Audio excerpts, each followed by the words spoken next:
강원특별도민 여러분, 강원특별자치도로 새롭게 출발하는 강원에서 이렇게 최고위원회를 열게 돼서 기쁘게 생각합니다. 그리고 강원도 발전을 위한 특별한 책임감을 느낀다는 말씀드립니다. 이제 강원도는 더 이상 규제로 발목 잡힌 곳이 아닙니다. 첨단 산업의 선도자로 거듭날 수 있도록 지원과 관심을 아끼지 않겠습니다. 문재인 정부 당시에 디지털 헬스케어, 정밀 의료 산업, 액화 수소 산업, 규제 자유 특구 지적을 통해서 첨단 산업 구축을 위해서 노력해 왔습니다. 미래 산업은 꾸준한 투자가 핵심입니다. 우리 민주당이 끝까지 마무리할 수 있도록 지원하겠습니다. 규제 완화가 소수의 이익을 위해서 풍경을 파괴하고 다수 주민의 피해를 강요하는 것이어서는 안 됩니다. 어제 주문진 현장 방문 결과 주문진에 폐기물 처리실을 추진한다고 해서 우리 주민들의 걱정이 참 많았습니다. 특히 천혜의 환경을 파괴하고 지역 경제에 타격을 입을 것이라는 걱정이 컸습니다. 이 폐기물 사업의 적합성 그리고 절차와 과정의 적법성에 대해서 당 차원에서 점검해 가겠다는 말씀을 드립니다. 강원특별자치도는 앞으로도 해야 할 일이 너무 많습니다. 추가 입법 과제와 관련해서 장기적 시각에서 발전 수요를 파악하고 실질적 대안을 마련해 가겠습니다.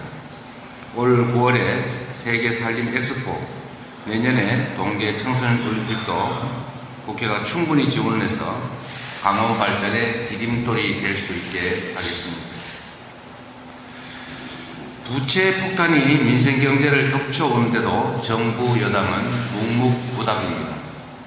한국은행 발표에 따르면 자영업자 대출 잔액이 코로나19 전인 2019년 말보다 무려 50.9% 증가해서 1033조 7천억까지 치솟았다고 합니다. 가계 기업의 신규 연체율도 전년 대비 2배 이상 증가했습니다. 특히 지난해 하반기에 늘어난 가계대출 연체액의 62%가 다중채무자, 소득 하위 30% 같은 취약차주들입니다. 청년들의 생활고도 한계 상황에 직면해서 금리 10%라는 파격적인 혜택으로 큰 호응을 얻었던 청년 희망 적금조차도 가입자 4명 중에 1명이 해약을 할 지경입니다. 국가의 적극적 역할 없이는 위기에 처한 국민의 삶을 지킬 수가 없습니다. 살기 위해서 빌린 돈이 삶을 옥죄는 일이 없도록 치솟는 물가와 공공요금 부담에서 서민과 취약계층을 지켜내야 합니다.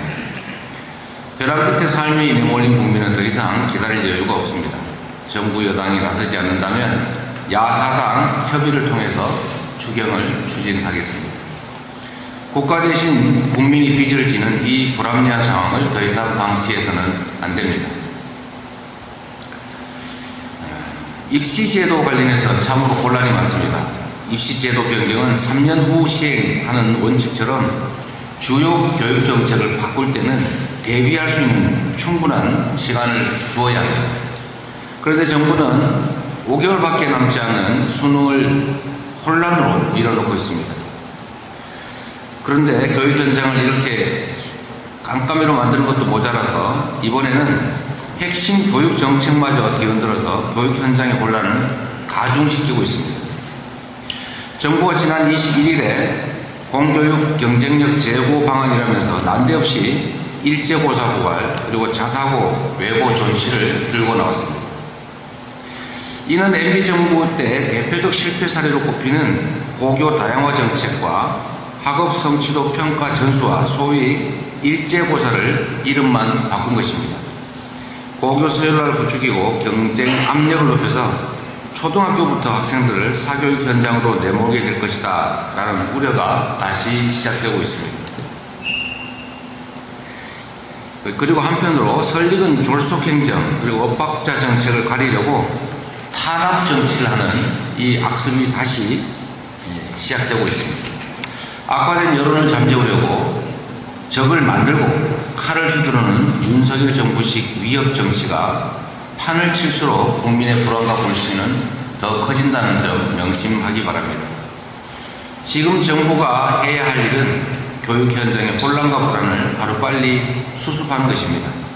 긴 호흡으로 공교육 정상화를 위한 중장기적이고 근본적인 대책을 마련해 줄 것을 다시 한번 촉구합니다. 이상입니다.